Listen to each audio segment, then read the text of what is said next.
Reels वाली बहू। प्रज्ञा को रील्स बनाने का बड़ा ही क्रेज है और वो दिन भर रील्स बनाती रहती है। खाते पीते घूमते फिरते घर में कॉलेज में रील्स बनाने के कारण प्रज्ञा पूरे कॉलेज में हाईलाइटेड है। जहां उसकी रील्स सभी को पसंद आते हैं, वहीं मनीषा चिंता में डूबी रहती है।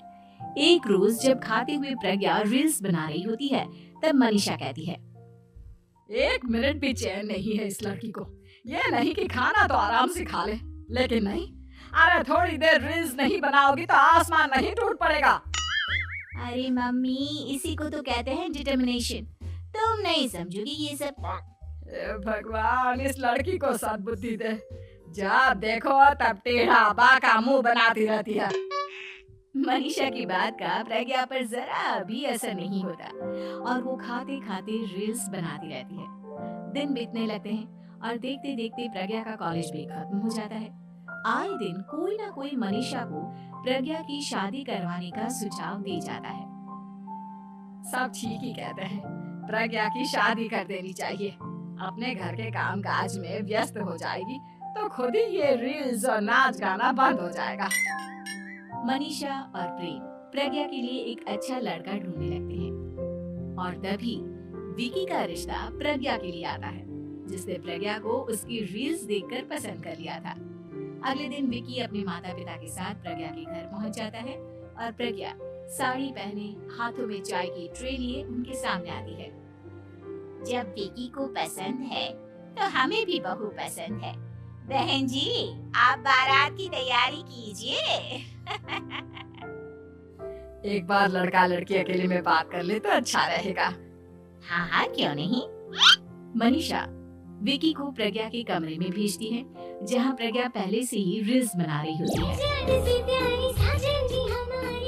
तभी विकी कहता है, आ गए आपके साजन जी। हमारे साथ ये रील्स कंप्लीट करती तो और भी अच्छा रहता। अच्छा जी, आप आ ही गए हैं तो बना ही लेती हूँ आपके साथ। दोनों मिलकर रील्स बनाते हैं। जब वी मीट और तुरंत पोस्ट भी कर देते हैं। फिर विकी कहता है, जब आप साड़ी में चाय लेकर आई तब मुझे लगा कि कहीं मैं गलत घर में तो नहीं आ गया। अब सही है। दोनों की शादी पक्की हो जाती है और शादी के दिन भी प्रज्ञा रील्स बनाने से चूकती नहीं, यहाँ तक कि बारात के समय भी नाचते हुए रील्स बनाती है। सभी लोग प्रज्ञा की तारीफ के पुल बांध देते हैं और प्रज्ञा नाचती गाती अपने ससुराल चली जाती है। सब कुछ अच्छा चल रहा होता है। प्रज्ञा यहाँ भी दिन भर हर चीज की रील्स बनाती रहती है, लेकिन कुछ दिनों के बाद जब सुनीता कहती है, बहू, ये रील्स के साथ साथ कुछ काम भी कर लिया करो। वैसे तुझे और क्या क्या बनाना आता है? मम्मी जी, वैसे तो सब कहते हैं कि मैं सब कुछ अच्छा बनाती हूँ, लेकिन मुझे लगता है कि मैगी अच्छा बना लेती हूँ। हाँ, कॉफी भी अच्छा बना लेती हूँ और मुंह तो सबसे अच्छा बना लेती हूँ। हैं? अच्छा अच्छा। सुनीता अपना माथा पकड़ लेती है और कहती है, बहू, कुछ खाना बनाना भी सीख लेती। मम्मी जी, मैं लंबी प्लानिंग कर रही हूँ। जल्दी ही मैं इतनी फेमस हो जाऊंगी कि मुझे पैसे मिलने लगेंगे। हम दोनों सास बहू राज करेंगे, राज। नौकर काम करेंगी और लोगों की तो लाइन लगेगी हमसे मिलने के लिए। तेरा दिमाग खराब हो गया है क्या बहू? हंसी मजाक तक ठीक है, लेकिन इस तरह घर नहीं चलते। जितना जल्दी हो इस घर के तौर तरीकों को सीख लो। प्रज्ञा मुंह घुमाकर चली जाती है और तुरंत उसी वक्त एक रील बनाती है। ये देख सुनीता का गुस्सा सातवें आसमान पर चला जाता है और विकी के घर आती ही सुनीता उसे सब कुछ बताती है। विकी भी अब प्रज्ञा की इन हरकतों से परेशान हो जाता है। तुम टेंशन मत लो मम्मा, मैं देख लूंगा। विकी कमरे में जाता है तो देखता है कि प्रज्ञा रील्स बना रही है। विकी बड़े ही प्यार से प्रज्ञा से कहता है, प्रज्ञा, इन सब के लिए मैं तुम्हें मना नहीं कर रहा हूँ, लेकिन फिर भी हर वक्त तो ये अच्छा नहीं लगता ना।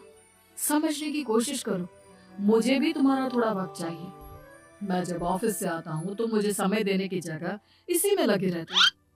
तुम ज्यादा ही सोच रहे हो। तुम भी मेरे साथ रील्स बनाओ ना, तुम्हें भी बहुत अच्छा लगेगा। तुम्हें इज्जत से कोई बात समझ में नहीं आती क्या? दिमाग खराब हो गया है तुम्हारा इस चकाचौंध से। अगर तुमने अपना रवैया नहीं बदला तो मैं तुमसे दूर चला जाऊंगा। तुम ही रिश्ता लेकर आए थे, मुझे लड़कों की कमी नहीं थी और ना आज है। विकी दरवाजा पटककर चला जाता है। धीरे धीरे विकी प्रज्ञा से दूर होता जाता है। एक रोज मनीषा प्रज्ञा के ससुराल उससे मिलने जाती है। तब सुनीता उससे कहती है, बहन जी, अब आई हैं तो कुछ दिन यहाँ रहकर जाइएगा, आप ही का घर है। हाँ मम्मी, बहुत दिन हो गए तुम्हारे साथ एक भी रील नहीं बनाई मैंने। प्रज्ञा तुरंत अपने फोन में रील्स ऑन कर लेती है। ये सब मुझसे नहीं होता। तेरा ये भूत अभी तक नहीं उतरा क्या? बहन जी आप कुछ कहती नहीं क्या इसे? जब आप ही कुछ नहीं कर पाई तो मैं कर ही क्या सकती हूँ। सास तो वैसी ही बदनाम है। शाम को घर की लाइट चली जाती है और मनीषा प्रज्ञा से कहती है, मेरे घुटनों में बहुत दर्द हो रहा है, तू लाइट का कुछ इंतजाम करना बेटा। अच्छा कैंडल जला देती हूँ मम्मा। प्रज्ञा गाते हुए कैंडल जलाती है और खिड़की के पर्दे के पास रख देती है। मनीषा जिसे बहुत दर्द हो रहा है वो सो जाती है और प्रज्ञा हमेशा की तरह अपने रील्स में लग जाती है। उधर कैंडल की वजह से पर्दा आग पकड़ लेता है और मनीषा के कमरे में आग लग जाती है। बचाओ, कोई है बचाओ। सभी भागते हैं और विकी कमरे की आग बुझाने में लग जाता है, लेकिन तब तक मनीषा आधी जल चुकी थी। मनीषा की हालत देख प्रज्ञा रोने लगती है। विकी मनीषा को तुरंत हॉस्पिटल ले जाता है और उसे एडमिट कराता है। विकी प्रज्ञा से कहता है, देख लिया ना, तुम्हारे इस नाच गाने की वजह से आज तुम्हारी माँ की जान जाते जाते रह गई। अब पता नहीं तुम और क्या चाहती हो। उधर डॉक्टर कहते हैं, इनकी हालत बहुत नाजुक है, आधे से ज्यादा जल चुकी है। प्रज्ञा रोती हुई मंदिर में जाती है और भगवान के आगे जाकर कहती है, भगवान मेरी माँ को ठीक कर दो, मैं कसम खाती हूँ हाथ से ये रील्स बनाना छोड़ दूंगी, बस मुझे मेरी माँ वापस मिल जाए। 2 दिन बीत जाते हैं और मनीषा खतरे से बाहर आ जाती है। पेशेंट अब ठीक है, आप लोग उनसे मिल सकते हो। सब कोई मनीषा से मिलता है और प्रज्ञा सबके सामने अपना फोन तोड़ देती है। मुझे माफ कर दो मम्मा, मैंने तुम लोगों की बातों को नजरअंदाज किया। बेटा कोई भी चीज जरूरत से ज्यादा खराब है। मैंने तुम्हें रील्स बनाने से कभी मना नहीं किया, लेकिन हर वक्त एक ही चीज तो सही नहीं है। मैं समझ गई हूँ मम्मा, आई एम सॉरी। प्रज्ञा उस दिन से रील्स बनाना छोड़ देती है और पूरी तरह